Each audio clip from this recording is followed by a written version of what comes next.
Cuando Dios vea tu cara.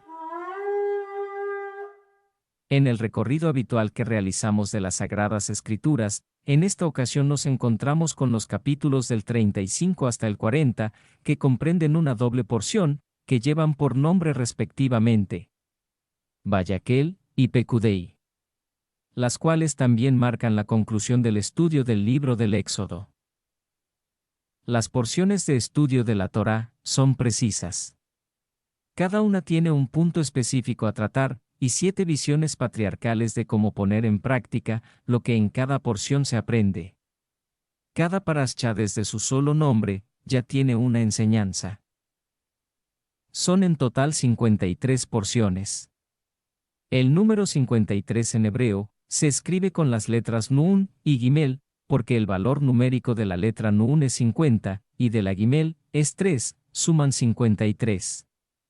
Pero 53 también es la gematría de la palabra Gan, que significa jardín. Porque el deseo profundo de Dios es que nuestro tiempo en esta vida sea como estar en un jardín. Y exactamente para eso es cada enseñanza, en cada Shabbat en nuestra vida. Como en este caso, hay semanas en las que convergen 2 porciones, lo que implica doble enseñanza. Una doble atención de Dios para cada uno de nosotros. En Parashá Vayaquel vemos la obra del hombre para servir a Dios. Y en Parashá Pecudei vemos la obra de Dios para cuidar al hombre. En la conexión de las 2 porciones, podemos ver que el hombre, con sus capacidades, se acerca a Dios. Y vemos a Dios con su gloria, acercándose al hombre. La sinergia de estas parashiot nos permiten unir 2 perlas de la gloria de Dios.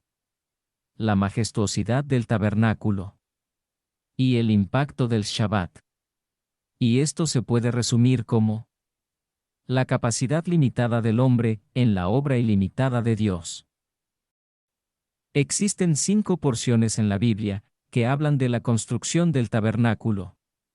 Y 3 de ellas lo dicen con mayor especificación. Las porciones llamadas Terumá, Ki, Tisa y Vayaquel hablan de las aportaciones que la gente da para la construcción del santuario, para que Dios habitara en medio de su pueblo, y Dios pide que cada persona dé su aportación, conforme a su corazón. Cada vez que en la Biblia aparece esta frase, se refiere a que la gente aporte, conforme sea su voluntad. Porque la voluntad emana del corazón de las personas. Ya que se trata de un sentimiento que se transforma en acción, por eso es conforme lo sienta cada quien. Esta parte es fundamental, para pensar en cuál va a ser la actitud de Dios con cada uno de nosotros en el día del juicio final, pues no se trata de las donaciones que hagas en efectivo a tu iglesia o a tu movimiento religioso.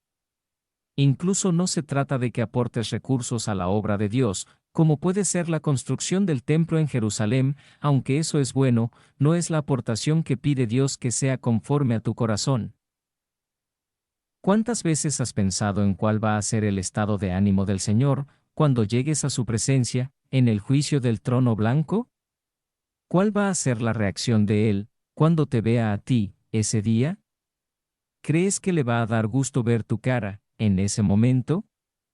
Pensar en esto es importante, porque hablamos de nuestra visa de entrada al paraíso, o bien pasar la eternidad entre las naciones de la tierra. El Mesías le pregunta a Pedro en 3 ocasiones: ¿Me amas? ¿No le bastaba una sola vez, que le tuvo que preguntar en 3 ocasiones? ¿Por qué? Cuando José se le revela a sus hermanos, les pregunta: ¿Nuestro padre aún vive? Si apenas un par de minutos antes, Judá le había dicho, una, y otra, y otra, y otra vez, que si Benjamín no regresaba, su padre moriría de tristeza. Si ya Judá le expresó varias veces que su padre está vivo, ¿por qué pregunta de nuevo? ¿No le creía a Judá, o no lo escuchaba? Lo que se trata es de tener certeza. En este caso, La lección de esta parashá nos da la oportunidad de reflexionar acerca de tener la certeza de la actitud que Dios va a tener cuando nos vea delante de Él en el juicio final. Todo va a depender de en qué inviertes tu vida. ¿En tener una relación íntima con Dios a través de su palabra? ¿O en tener los satisfactores que anuncian en televisión y redes sociales? Veamos algunos ejemplos. Lucas 9, 57 y 58. Yendo ellos, uno le dijo en el camino: Señor, te seguiré a donde quiera que vayas. Y le dijo Jesús: Las zorras tienen guaridas, y las aves de los cielos nidos, mas el Hijo del Hombre no tiene donde recostar la cabeza. Aquí vemos a un discípulo que promete seguir al Mesías, pero el Mesías, que discierne las cosas, ve que este discípulo tiene también otros intereses, y le hace ver que sus pretensiones no las va a lograr al seguirlo a él. Veamos otro caso. Lucas 9, 59 y 60. Y dijo a otro: Sígueme. Él le dijo: Señor, déjame que primero vaya y entierre a mi padre. Jesús le dijo: Deja que los muertos entierren a sus muertos, y tú ve, y anuncia el reino de Dios. Aquí vemos a otro, el cual recibe el llamado directo del Señor, pero esta persona tenía planes y otras prioridades. Y el Mesías le expone los niveles que hay entre los planes personales y los planes de Dios. Otro ejemplo más. Lucas 9, 61 y 62. Entonces también dijo otro: Te seguiré, Señor, pero déjame que me despida primero de los que están en mi casa. Y Jesús le dijo: Ninguno que poniendo su mano en el arado mira hacia atrás, es apto para el reino de Dios. Aquí de plano, el Mesías le cierra la puerta a alguien que tiene otras prioridades, por encima de su relación con el Señor. ¿Te identificas con alguno? ¿El Mesías habrá exagerado en sus respuestas? Veamos el caso de un líder religioso. Lucas 18, 18 al 25. Un hombre principal le preguntó, diciendo: Maestro bueno, ¿qué haré para heredar la vida eterna? Jesús le dijo: ¿Por qué me llamas bueno? Ninguno hay bueno, sino solo Dios. Los mandamientos sabes: no adulterarás, no matarás, no hurtarás, no dirás falso testimonio, honra a tu padre y a tu madre. Él dijo: Todo esto lo he guardado desde mi juventud. Jesús, oyendo esto, le dijo: Aún te falta una cosa: vende todo lo que tienes, y dalo a los pobres, y tendrás tesoro en el cielo, y ven, sígueme. Entonces él, oyendo esto, se puso muy triste, porque era muy rico. Al ver Jesús que se había entristecido mucho, dijo: Cuán difícilmente entrarán en el reino de Dios los que tienen riquezas. Porque es más fácil pasar un camello por el ojo de una aguja, que entrar un rico en el reino de Dios. Aquí se trata de un líder de la religión judía. Un principal de una sinagoga, observante de la ley. Hacedor de los mandamientos. Una eminencia teológica, pero apegado a sus bienes materiales, más que a su propio ministerio. Su voluntad estaba en sus bienes, más que en la obra de Dios. Y es que la vida, en el camino de la fe, es así. Definir prioridades, y demostrarlas. Al oír esto, la gente decía. Lucas 18, 26 y 27. Y los que oyeron esto dijeron: ¿Quién, pues, podrá ser salvo? Él les dijo: Lo que es imposible para los hombres, es posible para Dios. Y es que a la gente se le hace muy difícil tener a Dios como su prioridad y demostrarlo. Incluso, los 12 del círculo más cercanos al Mesías, les preocupaba la situación. Y Pedro no se aguantó las ganas y expuso la inquietud de los apóstoles. Lucas 18, 28 al 30. Entonces Pedro dijo: He aquí, nosotros hemos dejado nuestras posesiones y te hemos seguido. Y él les dijo: De cierto os digo, que no hay nadie que haya dejado casa, o padres, o hermanos, o mujer, o hijos, por el reino de Dios. que no haya de recibir mucho más en este tiempo, y en el siglo venidero la vida eterna. Ahí está la clave: el que tiene a Dios como su prioridad, lo demuestra en los hechos, y tendrá su recompensa en esta vida, como en el reino venidero. Todo esto nos enseña, porque para la construcción del tabernáculo, Dios pide las aportaciones de la gente, y que den conforme a su corazón, lo que sea de su voluntad. Porque si tú eres templo del Espíritu Santo, en el día del juicio, van a evaluar en qué invertiste más tu vida. Si invertías más tu vida, para tener mayor conocimiento de la palabra de Dios, o invertías más, para que te fuera bien en la vida. Porque recuerda, donde está tu corazón, está también tu tesoro. En esta parascha, viene también uno de los grandes misterios de la sanidad divina. Cuando la gente enferma, el mayor problema que tiene para poder sanar es querer sanar. Porque quiere sanar, para seguir teniendo su vida, como la tenía antes de enfermar. En muchas ocasiones, Dios concede sanidad, porque Dios es grande en misericordia, y ve el sufrimiento de la persona, y por misericordia, y únicamente por misericordia, Dios sana al enfermo. Pero en otras ocasiones, en los eventos religiosos, Dios concede sanidad, no porque el milagrero de ese evento sea muy bueno para sanar a la gente. Dios concede sanidad, para que su nombre no sea vituperado por los gentiles.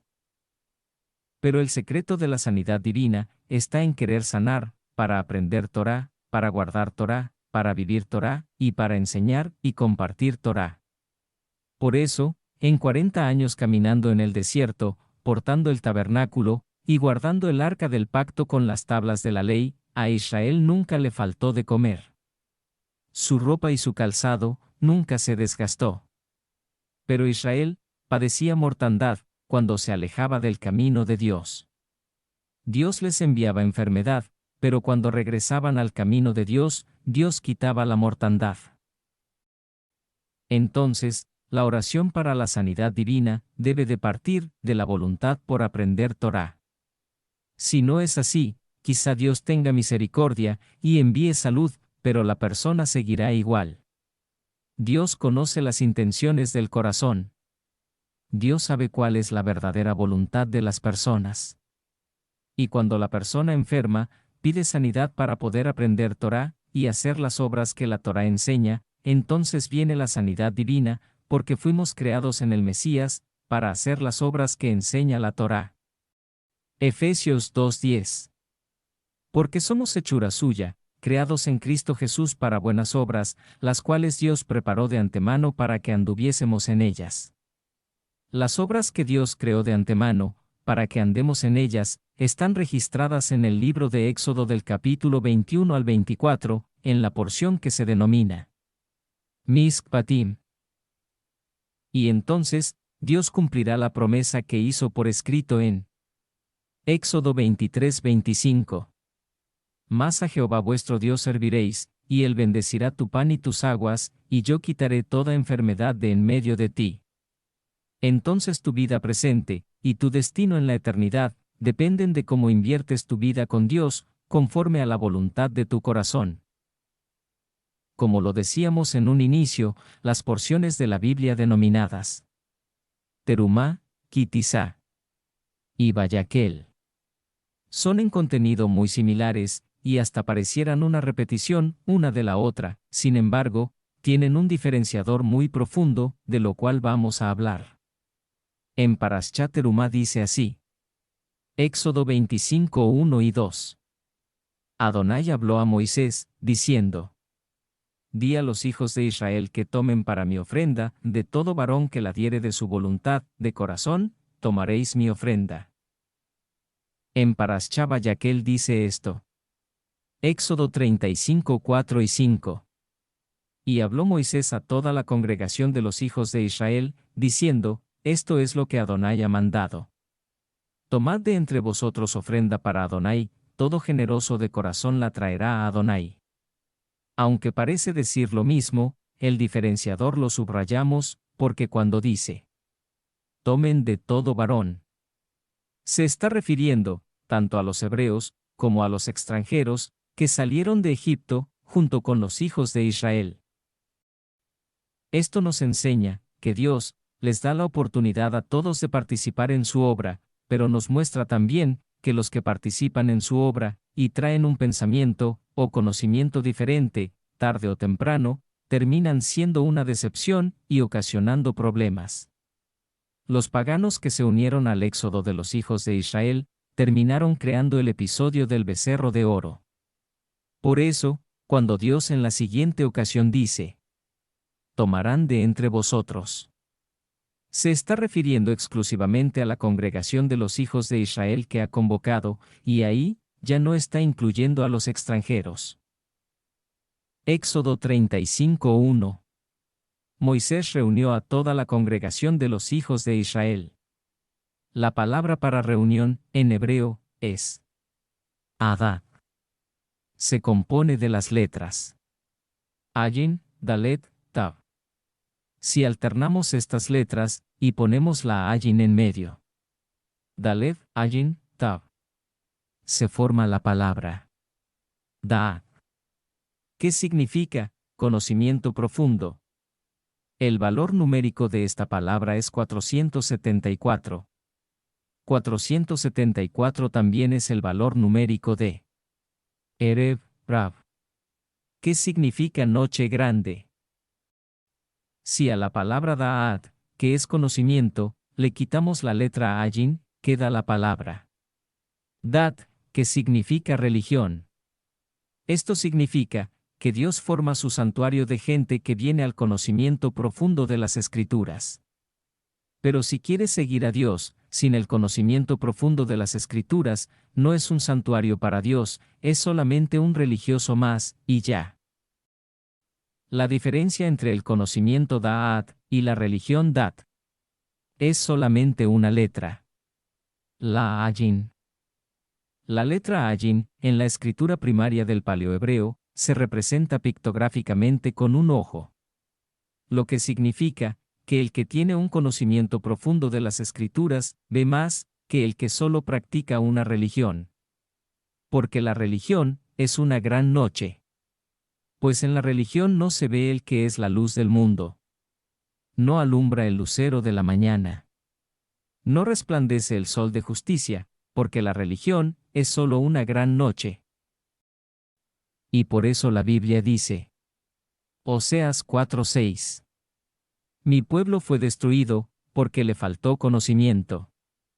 Por cuanto desechaste el conocimiento, yo te echaré del sacerdocio, y porque olvidaste la ley de tu Dios, también yo me olvidaré de tus hijos. Mateo 15:13 y 14. Pero respondiendo él, dijo, toda planta que no plantó mi Padre Celestial, será desarraigada. Dejadlos, son ciegos guías de ciegos, y si el ciego guiare al ciego, ambos caerán en el hoyo.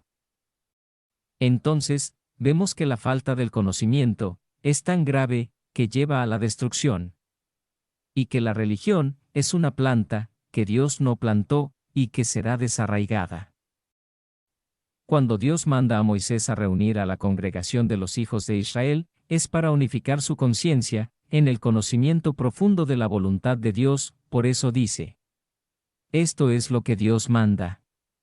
Y justo al momento de unificar a Israel, en el conocimiento de la voluntad de Dios, Moisés conecta al pueblo con el Shabbat, el día de reposo. Éxodo 35:2.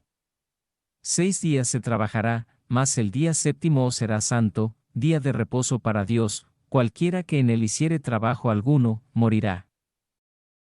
En el Nuevo Testamento, pasó exactamente lo mismo. El apóstol Santiago, hermano terrenal del Mesías, y quien toma el liderazgo de los apóstoles, reúne a los gentiles que vienen al conocimiento de las Escrituras. Les dice por dónde comenzar su camino en la fe, y de inmediato, los conecta con el Shabbat, el día de reposo. Hechos 15:18 al 21. Dice el Señor, que hace conocer todo esto desde tiempos antiguos. Por lo cual yo juzgo que no se inquiete a los gentiles que se convierten a Dios, sino que se les escriba que se aparten de las contaminaciones de los ídolos, de fornicación, de ahogado y de sangre. Porque Moisés desde tiempos antiguos tiene en cada ciudad quien lo predique en las sinagogas, donde es leído cada día de reposo. Esto es, porque es el Shabbat, y solamente en el Shabbat, cuando en cada porción, se aprende el conocimiento profundo de la palabra de Dios, para no caer en religiones. Y justo al hablar del Shabbat, en esta porción, aparece un extraño mandamiento. Éxodo 35:3. No encenderéis fuego en ninguna de vuestras moradas en el día de reposo. ¿Qué clase de mandamiento es este? ¿Acaso Dios quiere que comamos comida fría en el Shabbat? ¿Cuál es la repercusión de este mandamiento? Tenemos que ir al original de cada palabra y saber su significado. Y nos encontramos con la palabra encender, que en hebreo es la palabra Baar. Diccionario Strong, H1197. Que literalmente, además significa consumir, quitar, arrasar, ser brutal.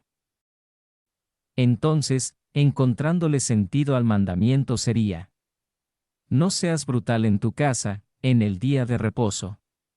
Como que se refiere a controlar el carácter, dentro de casa en el día de reposo. Entonces el mandamiento sería: no te enojarás dentro de tus moradas. En el día de reposo. ¿Por qué esto tendría más sentido? Porque el contexto de esta porción es la construcción del tabernáculo, el santuario para que Dios more en medio de su pueblo. Y si tenemos la conciencia de que nosotros somos el templo de Dios, entonces tenemos que saber por qué específicamente el mandamiento es para el día de reposo. No te enojes en tu morada, el día de reposo. ¿Por qué no me puedo enojar en mi propia casa, en el día de reposo? Porque en Shabbat estudiamos la palabra de Dios. Y en su palabra está su presencia. Entonces al enojarte en Shabbat, estás siendo brutal delante de Dios. Y entonces el mandamiento ya hace sentido. Pero si esto es verdad, entonces Dios no celebra Shabbat en el cielo. Dios celebra Shabbat aquí en la tierra, en nuestra casa. Porque nosotros somos su templo. Somos su tabernáculo. Somos su casa. Veamos que esto sea cierto. Isaías 66:1. Dios dijo así: el cielo es mi trono, y la tierra estrado de mis pies. ¿Dónde está la casa que me habréis de edificar, y dónde el lugar de mi reposo? La casa que me habéis de edificar. El lugar de mi reposo, dice el Señor. Y confirma que está hablando de nosotros en el siguiente versículo. Isaías 66:2. Mi mano hizo todas estas cosas, y así todas estas cosas fueron, dice el Señor. Pero miraré a aquel que es pobre y humilde de espíritu, y que tiembla a mi palabra.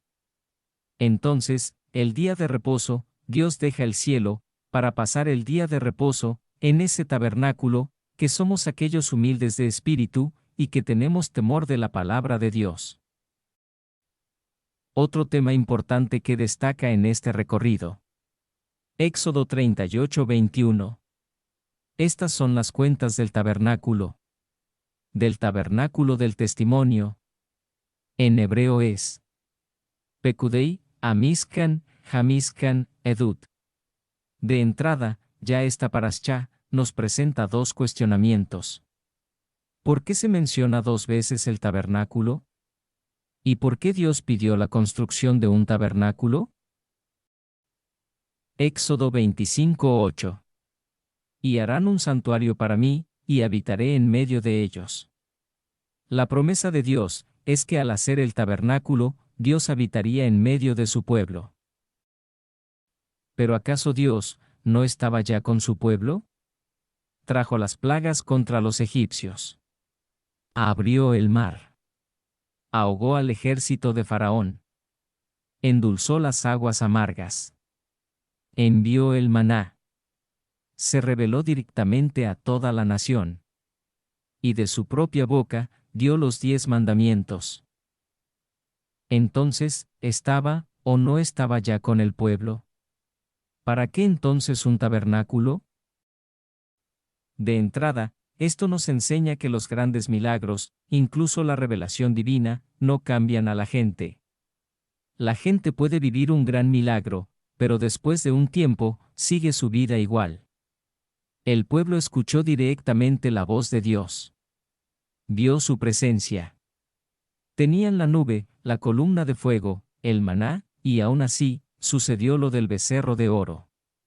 Incluso Moisés, no se tocó el corazón, para romper las primeras tablas, que Dios labró con los mandamientos que Dios escribió. La construcción del tabernáculo requirió de inversión de tiempo, esfuerzo, dedicación, e incluso de bienes materiales de la gente. El gran reto de la última parashá del libro del Éxodo es dejar en claro que para ser un santuario de Dios, se requiere tener verdadero interés en serlo. Y para ello, hay que invertir tiempo, esfuerzo por aprender y poner en práctica, incluso aportar posesiones, para ser un tabernáculo de Dios. Pero, ¿por qué quiere Dios un tabernáculo? La palabra pekudei significa contar y cobrar, pero también significa visitar para supervisar o visitar para cuidar a. Según el diccionario Strong, palabra H6485. Entonces podemos entender que el pensamiento de Dios es: me harán un santuario, porque los visitaré, para cuidarlos a ellos. Yeshua, cuando llega a Jerusalén, desde lo alto del olivar, contempla la ciudad y sucede lo siguiente. Lucas 19:41 al 44. Y cuando llegó cerca de la ciudad, al verla, lloró sobre ella, diciendo: oh, si también tú conocieses, a lo menos en este tu día, lo que es para tu paz. Mas ahora está encubierto de tus ojos. Porque vendrán días sobre ti, cuando tus enemigos te rodearán con vallado, y te sitiarán, y por todas partes te estrecharán. Y te derribarán a tierra, y a tus hijos dentro de ti, y no dejarán en ti piedra sobre piedra. Por cuanto no conociste el tiempo de tu visitación. Aquí podemos darnos cuenta, que aunque Yeshua estaba viendo la ciudad, su mirada estaba centrada en el templo, porque estas mismas palabras las repite cuando sus discípulos le presumen los edificios del templo. Mateo 24:1 y 2. Cuando Jesús salió del templo y se iba, se acercaron sus discípulos para mostrarle los edificios del templo. Respondiendo él, les dijo: ¿veis todo esto? De cierto os digo, que no quedará aquí piedra sobre piedra, que no sea derribada. Entonces, si consideramos que el templo de Dios somos nosotros mismos, debemos considerar dos cosas.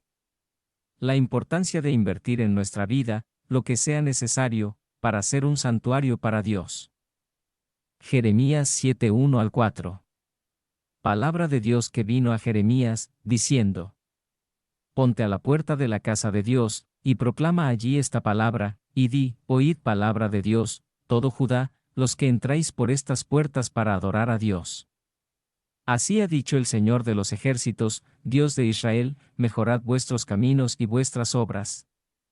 Y os haré morar en este lugar. No fiéis en palabras de mentira, diciendo: templo de Dios, templo de Dios, templo de Dios es este. Dios exhorta a mejorar nuestro camino, y transformar nuestras obras, para permanecer en el templo, y no confiar en los que predican sin entendimiento, diciéndote que eres templo del Espíritu Santo, solo porque dices que crees en Dios, y que ya no tienes que hacer nada. Si quieres ser realmente un tabernáculo de Dios, un templo para el Espíritu de Adonai, tienes que invertir. Esa inversión de tiempo, esfuerzo, dedicación, para llenarte del conocimiento de su palabra. Porque en su palabra está su presencia. Porque Dios quiere habitar en medio de ti, para cuidarte. Dios quiere que cada uno de nosotros sea un santuario para visitarnos y cuidar de nosotros. Justo al terminar el libro de Éxodo, viene el momento de hacer cuentas. Cuentas para saber realmente cuál es la inversión que hemos hecho para el santuario de Dios. La gente que viene al camino de la fe y que ha entendido acerca de la obediencia y guardar Torá. Al paso del tiempo, se encuentra siempre con un grave problema. La persona se concentra en la regla del mandamiento, en la legalidad de la mitzvah, y no ve la luz que emana del mismo mandamiento. Esa luz que es la sabiduría de Dios, el por qué y para qué sirve cada mandamiento. Cuando observamos un mandamiento, entendiendo bien de qué se trata, estamos reflejando la luz de Dios. Porque somos portadores de la sabiduría que ha manifestado a los hombres. Y esa es la altura del varón perfecto. El Mesías sabía lo que hacía, por qué y para qué lo hacía. Si no aplicamos los mandamientos con entendimiento, tratando de comprender el propósito de cada uno, nuestro trabajo espiritual es en vano. Bezalel fue el arquitecto del tabernáculo, pero Bezalel no recibió las instrucciones directamente de Dios. Bezalel no vio el modelo del tabernáculo que está en el cielo. Entonces, ¿cómo hizo la obra exacta? Bezalel recibe las indicaciones de parte de Moisés, de lo que Dios le había dicho para construir el tabernáculo. La instrucción ni siquiera fue de primera mano, sin embargo, la obra quedó exacta, como Dios la había mandado. Y es que Bezalel tuvo que entrar en el pensamiento de Dios, en la mente de Dios, y ver cómo Dios hace las cosas, para él hacerlo siguiendo esa fórmula. Bezalel pensó en cómo Dios hizo el mundo, hizo la tierra para ser habitada por el hombre. Entonces, primero Dios planea al hombre, y de ahí, hace todo lo que el hombre necesita para habitar la tierra, y al final, crea al hombre, conforme lo había planeado. Y pensando en esa fórmula, Bezalel hace el tabernáculo, teniendo como parte central, el arca del pacto.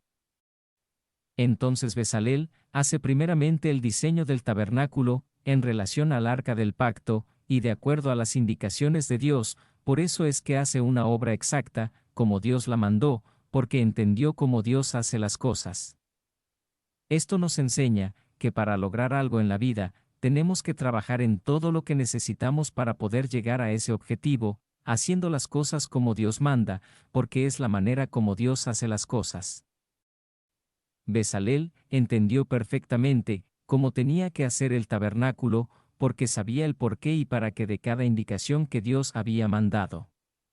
Y esa es la inversión que Dios busca que demos conforme a nuestro corazón. Que nos metamos a entender el porqué y para qué de cada mandamiento que nos toca poner por obra, en cada momento de nuestra vida. Y así, poder ser portadores de la sabiduría que Dios ha revelado al hombre, y así reflejar la luz de Dios. Los mandamientos sin entendimiento se quedan en letras únicamente, por eso Pablo dice. 2 de Corintios 3, 4 al 6. Y tal confianza tenemos mediante Cristo para con Dios. No que seamos competentes por nosotros mismos para pensar algo como de nosotros mismos, sino que nuestra competencia proviene de Dios, el cual asimismo nos hizo ministros competentes de un nuevo pacto, no de la letra, sino del Espíritu, porque la letra mata, mas el Espíritu vivifica. Todo comienzo en el camino de la fe está en la máxima de: haremos, y obedeceremos, todo lo que Dios dice. Así se empieza, pero al paso del tiempo, debemos de ir aprendiendo cuál es la perfecta voluntad de Dios, y esto se hace a través del estudio de las porciones de la Torá, cada Shabbat.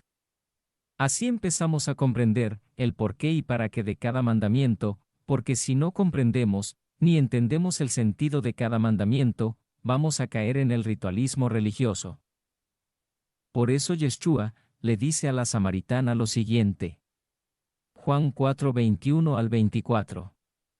Jesús le dijo, mujer, créeme, que la hora viene cuando ni en este monte ni en Jerusalén adoraréis al Padre.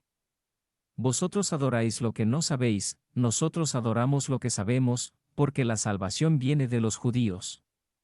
Mas la hora viene, y ahora es, cuando los verdaderos adoradores adorarán al Padre en espíritu y en verdad, porque también el Padre tales adoradores busca que le adoren. Dios es espíritu, y los que le adoran, en espíritu y en verdad es necesario que adoren. Hay quienes adoran lo que no conocen, pero lo que busca Dios, es gente que lo adore con hechos, en la práctica, y con conocimiento.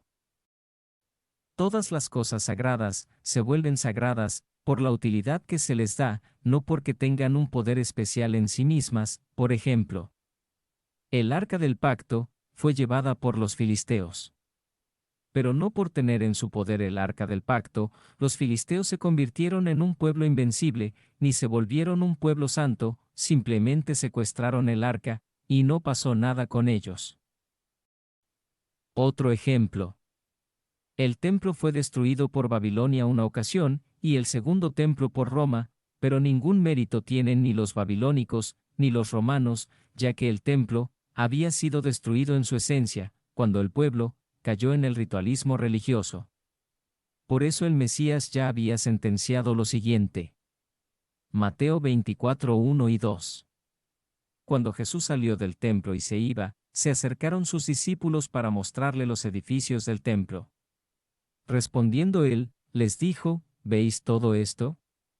De cierto os digo, que no quedará aquí piedra sobre piedra, que no sea derribada. Yeshua, que discierne todo. Veía cómo la gente acudía, solo como parte de una costumbre, para hacer sus ritos religiosos, y por eso se dio cuenta que ese templo iba a ser desmoronado. Nosotros somos tabernáculo de Dios, templo del Espíritu Santo.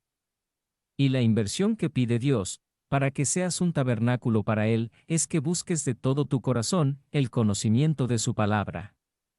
Porque en su palabra está su presencia. Porque si solo guardas los mandamientos, así, sin entendimiento, estarás solo haciendo rituales religiosos, y terminarás desmoronado. Pero si vives los mandamientos, conociendo y entendiendo la esencia de cada uno, harás las cosas exactamente como Dios manda. Y Dios bendecirá las obras de tus manos, y todo lo que hagas, prosperará. Éxodo 39, 43. Y vio Moisés toda la obra, y he aquí que la habían hecho como Dios había mandado, y los bendijo. Salmo 90, 17. Sea la luz del Señor nuestro Dios sobre nosotros, y la obra de nuestras manos confirma sobre nosotros, sí, la obra de nuestras manos confirma. El tabernáculo es un centro de conexión entre Dios y su pueblo. Es la obra del hombre, para servir a Dios. Y la obra de Dios, para cuidar al hombre. La construcción del tabernáculo es el medio por el cual el hombre se acerca a Dios, y Dios se acerca al hombre, por medio de su gloria. En la construcción del tabernáculo, se trata de poner todo nuestro esfuerzo, que siempre será limitado, para hacer de nuestra vida una obra ilimitada de Dios. Y aunque se atraviesen errores, como el becerro de oro, la obra de Dios sigue.